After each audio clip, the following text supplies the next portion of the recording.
খুব হ্যান্ডসাম ফিগারের অথবা সুন্দরী মহিলার চামড়াগুলা লুজ হয়ে যায় বহির্বিশ্বে, আর আমাদের বুড়িরা ক্ষমতায় বসে চামড়া টাইট হয়ে যায়। কোথায় ব্রিজ হইতেছে এটা দেখা তার কাজ নয়। ধানের শীষে দাঁড়াইছে যে লোকটা ভালো না, এরকম বহু আছে এলাকায়।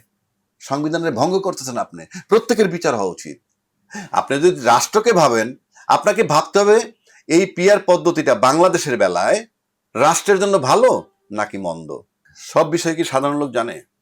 বাংলাদেশের সংবিধান লেখা হইতেছে, সংবিধান সংস্কার নিয়ে আলাপ হইতেছে, কে জানে রে?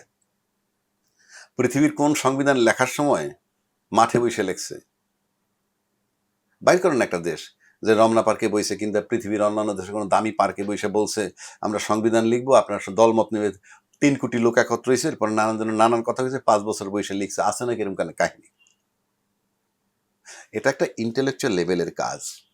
লিখিত অলিখিত ভাবে কিছু লোকের উপরে দায়িত্ব বর্তায়। একজন বড় ব্যবসায়ী, তার একটা রোল আইসে যায় রাষ্ট্রের প্রতি। একজন বড় চিন্তাবিদ, তার রাষ্ট্রের ভিতরে রোল আইসে যায়। একটা বড় শিক্ষাবিদ, তার একটা রোল আইসে যায়। তো এইভাবে এখন আসেন আপনি পিআর পদ্ধতি। পিআর পদ্ধতি নিয়ে নানান জনের নানান কথা বলে যে জব্বারে ভোট দিবেন, কুদ্দুস এমপি হবে। All this are bullshit. এগুলাকে বলা হয় মিসলেড করা, মানে আপনাকে প্রোপাগান্ডা অনেকটা। কেন আমি বলি, বাংলাদেশে সবসময় কিন্তু দলরে ভোট দেয়, আপনি বলেন না ভাই, রিয়েলিটিতে তো থাকতে হবে। সব সময় নৌকা মার্কারে ভোট দিব, ধানের শীষকে ভোট দিব। ধানের শীষে দাঁড়াইছে যে লোকটা ভালো না, এরকম বহু আছে এলাকায়, বহু পাইছি আমরা, কিন্তু ভোট তাকে দিচ্ছে, কারণ দল সিদ্ধান্ত নিছে। এই পিআর পদ্ধতির প্রথম কথা রইলেই দলকে ভোট, মানে মার্কারে ভোট দেওয়া। এটা পিআর পদ্ধতির ফার্স্ট ধাপ, ব্যক্তিকে নয়, দলকে। এবার সেকেন্ড ধাপ আসেন। সেকেন্ড ধাপ বলে যে আমি যাকে ভোট দিলাম, তাহলে আমি তো তাকে এমপি পাইলাম না। বিষয়টা কিরকম, যে একটা এলাকায় 12 জন, এই ঢাকা সিটিতে মানে ঢাকা মেট্রো সহ বা ঢাকা জেলায় 12 জন দাঁড়াইছে, আমি ভোট দিলাম একটা দল, দেখা গেল পিআর সিস্টেমে না হইলে 10 জন পাইতো একটা বড় দল, বা 11 জন 12 জনই তারা পাইয়ে যেত। 200 ভোটের মধ্যে 101 ভোট পাইয়া পাস করতেছে, আর 99 ভোট পাইয়া ফেল করতেছে। কোনো অবস্থাই নেই, পার্থক্য কিন্তু 2-3 ভোটের। পিআর সিস্টেম হইল এটা যে এই এলাকায় 12টা 100 সিট, মানে 100 সিট আছে টোটাল পার্লামেন্টে, ভোট আছে 100, সব দল পার্টিসিপেট করছে। এখন যারা 60টা ভোট পাইছে তাদের 60টা সিট, যারা 30টা ভোট পাইছে যে দল 30টা সিট, যারা 20টা, সহজে বুঝানোর জন্য। এখন কেউ কেউ বলেন যে এরা তাহলে পার্লামেন্টে গেল, আমার সুবিধা অসুবিধার কথা জানবে কিভাবে সে? না, এটা তার কাজ নয়, এটা তার কাজ নয়। তার কাজ হইলো আইন প্রণয়ন করা পার্লামেন্টের ভিতরে। তার কাজ হইলো আইন, বাজেট প্রণয়ন করা। এই যে বাজেট, যে অর্থ বিল, এটা একটা আইন। বাজেট প্রণয়ন করা, স্পিকার নির্ধারণ করা, প্রধানমন্ত্রী নির্ধারণ করবে, বিরোধী দল নেতা বানাবে, তারপরে মানে কি বলে, সংসদীয় কমিটি হয়, সাব কমিটি হয়, নানান কমিটি হয়, তারা গভর্নমেন্টকে সুপারভাইজিং করে। এইটাই তাদের কাজ। তারা কোথায় ব্রিজ হইতেছে এটা দেখা তার কাজ নয়। এটা সব তো তারাই দেখে। এটা ভায়োলেশন অফ কনস্টিটিউশন। আমার সংবিধানে বলাই আছে এই যে কাজগুলো আমি বললাম। আপনি এই সংবিধানের বাইরে যাওয়ার মানে হচ্ছে আপনি ভায়োলেশন অফ কনস্টিটিউশন করতেছেন, সংবিধানের ভঙ্গ করতেছেন। আপনি, প্রত্যেকের বিচার হওয়া উচিত। আর উন্নয়নমূলক কাজ যেটা বলেন, সেটা উপজেলা chairman, union chairman, LGRD ministry, তাদের সাথে এটার কাজ। উন্নয়নমূলক কাজের সাথে সে সম্পৃক্ত হতে পারবে না। কেউ কেউ প্রশ্ন করেন, তাহলে সাধারণ লোক তার অসুবিধার কথা বলবে কিভাবে? অসুবিধার কথা বলার জন্য তো সে না, ব্যক্তি না, স্থানীয় সরকার আছে। 1, 2 নম্বর, যদি কোনো আইন সে একটা অসুবিধার কথা যাই না, একটা এলাকার অসুবিধার কথা যাই না, আমি একটা আইন বানাইলাম, এই আইনটা কি শুধু এলাকার হয় না সারা বাংলাদেশের হয়? সারা বাংলাদেশের। সুতরাং একজন এমপি সারা বাংলাদেশের, সে যদি ভিজিট করেন, সে যে কোনো এলাকা ভিজিট করতে পারেন। সেখানে গিয়ে একটু সমস্যা শুনে আসেন, তার আলোকে একটা আইনের প্রস্তাব দিতে পারেন। আর কেউ কেউ বলেন আমরা তো সাধারণ লোকরা যদি মনে করেন না, আমার দলের লোকে পাবো কোথায়? আপনার দলীয় অফিস আছে, আপনি দলীয় অফিসে আপনার দলীয় কমিটিরে জানান, ওই কমিটি আপনার এমপিরে জানাবে, তারপরে সেটা চিন্তা করবে।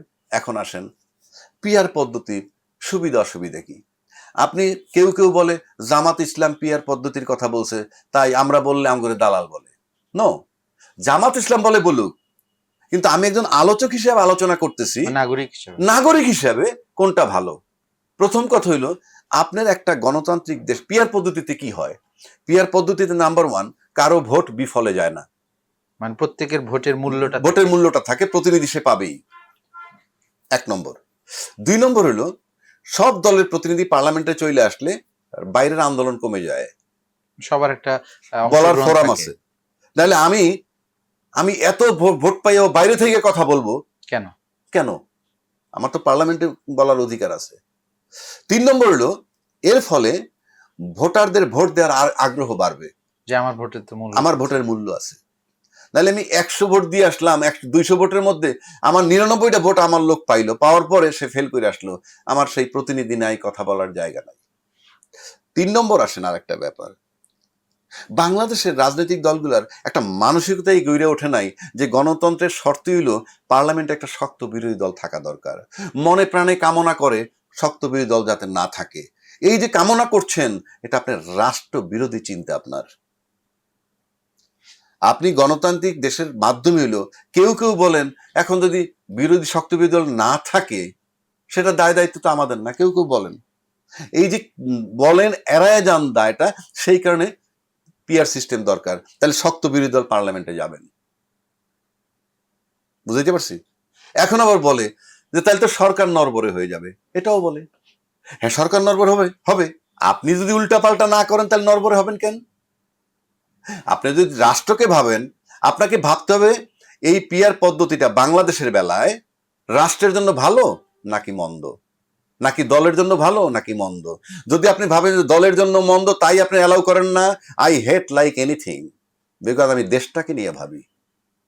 এটা যদি রাষ্ট্রের জন্য মঙ্গলজনক হয়, অফকোর্স। সুতরাং এটা যদি রাষ্ট্রের জন্য মঙ্গলজনক হওয়ার পর কেউ না ভাবে এটাকে, তার দলের জন্য ভাবে, সে তো আর যাই হোক রাষ্ট্রের জন্য কল্যাণকর ব্যক্তি নন, কিংবা কল্যাণকর দল নন। আপনাকে রাষ্ট্র ভাবতে হবে।